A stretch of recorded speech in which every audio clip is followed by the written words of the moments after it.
Egyptian वाले पे, mummies का बहुत सुना है मैंने, काफ़ी मूवीज़ भी देखी है, तो थोड़ा उस बारे में बताओ कि एक्चुअली। तो इजिप्शियन जो कल्चर था उसमें एक आफ्टर लाइफ का कंसेप्ट था कि आपकी मृत्यु के बाद, आपके मृत्यु के पश्चात आपकी जो आत्मा है वो कहीं और जाएगी, स्वर्ग में जाएगी, कहीं और जाएगी, और वहाँ पर आप हमेशा के लिए जिएंगे। ये कंसेप्ट था। तो उसमें ये कंसेप्ट था कि अगर आपका जो बॉडी है वो प्रॉपरली प्रिजर्व नहीं होगा तो आपकी आत्मा नहीं जाएगी।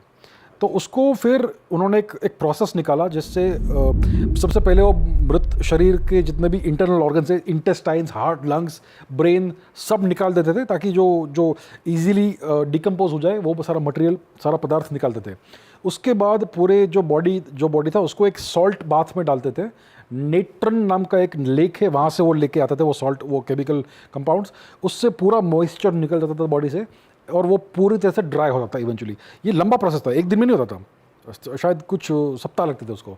और फिर उसको ठीक से पैक करेंगे, उसके अंदर कुछ रेजिन डालेंगे, कुछ पाउडर्स डालेंगे और उसको पूरे से लिनन क्लॉथ से उसको रैप करते थे और फिर उसको एक अच्छे सार्कोफेगस जो बोलते हैं उसके अंदर बिठा के कहीं पे वो दफना देते थे।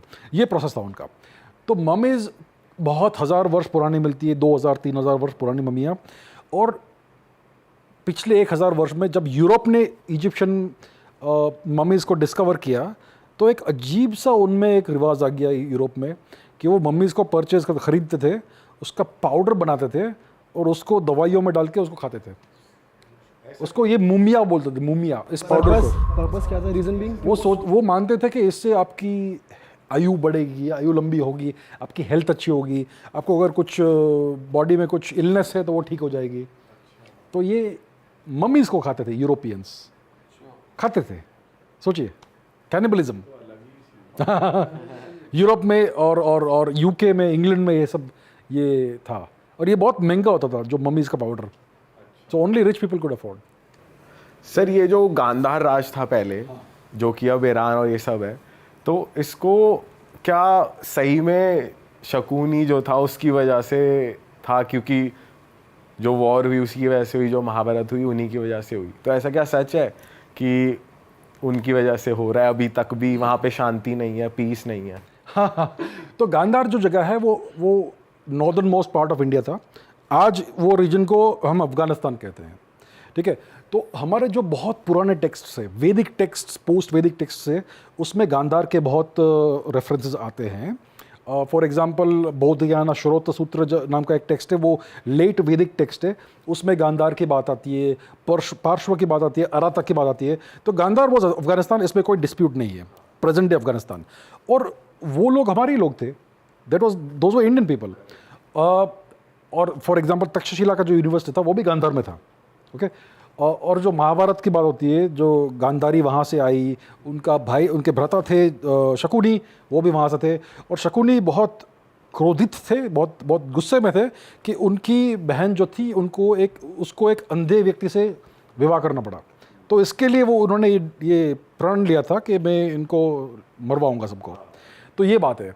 तो महाभारत मेरे हिसाब से एक्चुअल हिस्टोरिकल इवेंट्स है, क्योंकि उसमें एक चैप्टर आता है महाभारत में, एक इवेंट आता है जब अर्जुन द्वारका जाते हैं, वहाँ पर बहुत बड़ा भूकंप आता है और द्वारका नगरी पूरी समुद्र के नीचे हो जाती है। और आज हमें वहीं पर एग्जैक्टली वो द्वारका नगरी मिली है समुद्र के नीचे। मतलब जो हज़ारों वर्ष पहले जो टेक्स्ट लिखा गया था वो बिल्कुल सही है। सो दैट कोरोबरेट्स कि भाई आर्कियोलॉजिकल हार्ड एविडेंस है हमारे पास, एग्जैक्टली जो हज़ारों वर्ष पहले लिखा गया था उस चीज़ के बारे में, उस घटना के बारे में। तो मेरे हिसाब से ये एक सिंपल एविडेंस है, और भी एविडेंसेस है। मेरे हिसाब से महाभारत की जो स्टोरी है, इतिहास है, वो एक्चुअल इतिहास है, वो मिथोलॉजी नहीं है। सो और क्या एविडेंस है सर, थोड़ा बताओ। तो बहुत सारे एविडेंस है, लेकिन सबसे हार्ड एविडेंस है वो द्वारका का है। दूसरी बात यह है कि महाभारत का अगर आप टेक्स्ट पढ़ेंगे, उसमें कितने सारे सिटीज़ के, शहरों के बारे में लिखा है, नामों के इंक्लूडिंग द नेम्स, वो नेम्स, प्लेस नेम्स सारे आज भी वही सब है। बहुत सारी नदियों के बारे में लिखा है, वो सारा ज्योग्राफी भी आज है। तो बहुत सारे यात्राओं के बारे में लिखा है, जिसमें कौन से जगह से गए थे वो सब भी आज आपको मिलेगा। बहुत सारे पिलग्रिमेजेस, तीर्थ यात्राएं की गई, बहुत सारे मिलिट्री कैंपेन्स किए गए, वो सारे के सारे ज्योग्राफिकल प्लेसेस आज भी है। मतलब ऐसा नहीं कि कोई इमेजिनरी ज्योग्राफी में या फिर इमेजिनरी लोकेशन में ये हुआ है।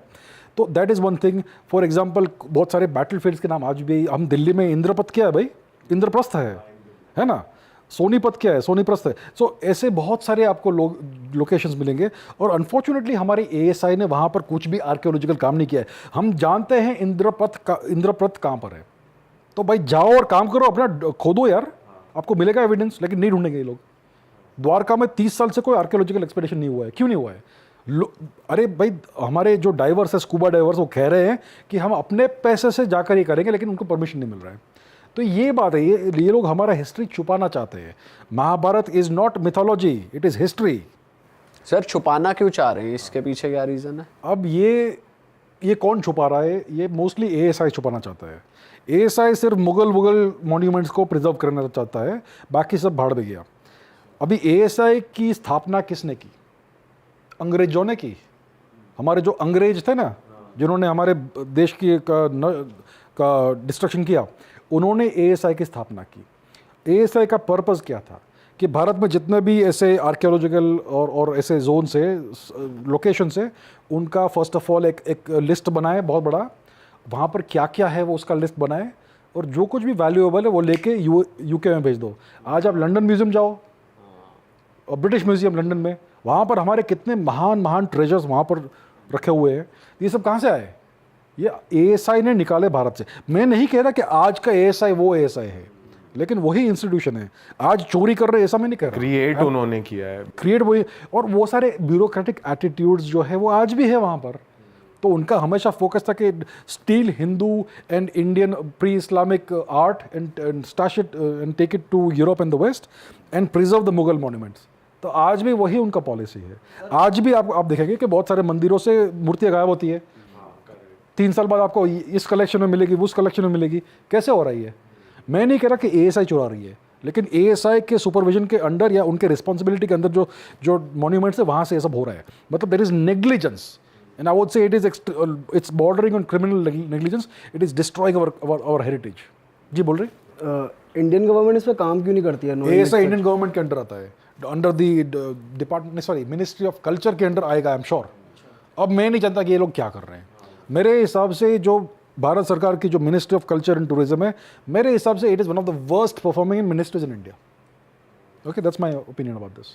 सर तो जो ये पहल हुई है यूपी गवर्नमेंट की तरफ से कि बच्चों के टेक्स्ट में से मुगल हिस्ट्री हटाई जा रही है, very bad. Bad why not, मतलब व्हाई? अच्छा, मैं समझाता हूँ क्यों बैड है।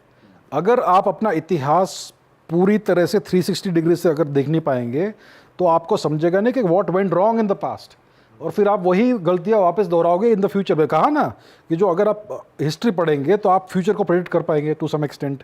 अगर आपके आप जो हिस्ट्री पढ़ते हो, अपनी स्वयं की हिस्ट्री, उसमें बड़े बड़े गैप्स है जिससे बहुत वैल्यूएबल लेसन्स आपको मिलेंगे। वो हिस्ट्री अगर आप डिलीट कर देंगे तो आपको पता ही नहीं चलेगा कि ये सब आज जो ये स्थिति है वो कैसे हुई।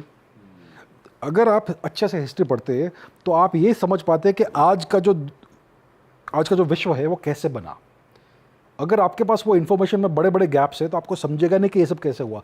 आज भारत एक थर्ड वर्ल्ड कंट्री क्यों है? आज भारत में ओवरऑल एजुकेशन लिटरेसी रेट इतना क्यों है? आज हमारा जीडीपी 3.5 ट्रिलियन डॉलर्स क्यों है? हमारा पर कैपिटा जीडीपी $2000 के लगभग क्यों है? एक समय में पूरे विश्व का 33% प्लस जीडीपी सिर्फ भारत से आता था। क्या हुआ? अगर आप सही से हिस्ट्री नहीं पढ़ेंगे तो आपको समझेगा नहीं कि व्हाट वेंट रॉन्ग, और फिर आप वही गलतियां बार बार दोहराओगे। Mughal history is our history. It is a very unfortunate, sad and horrific part of our history, but we have to face the truth. तभी आप सीखोगे कि क्या गलत हुआ। अरे वाह, आपने ये वीडियो यहाँ तक देख ली भाई, तुमने हमारी मेहनत सफल कर दिया। तुम ही लोग हो असली रियल हिट। और अगर आपको बहुत मज़ा आ रहा है ऐसी क्लिप्स में, ऐसी वीडियोस में, तो फटाफट जाइए प्लेलिस्ट पे, बिंज वॉच कीजिए और सारी वीडियोस देख डालो और मौज काटो। That is it. हम मिलेंगे नए पॉडकास्ट में, नए क्लिप में। Till then bye bye, see you, take care, do subscribe.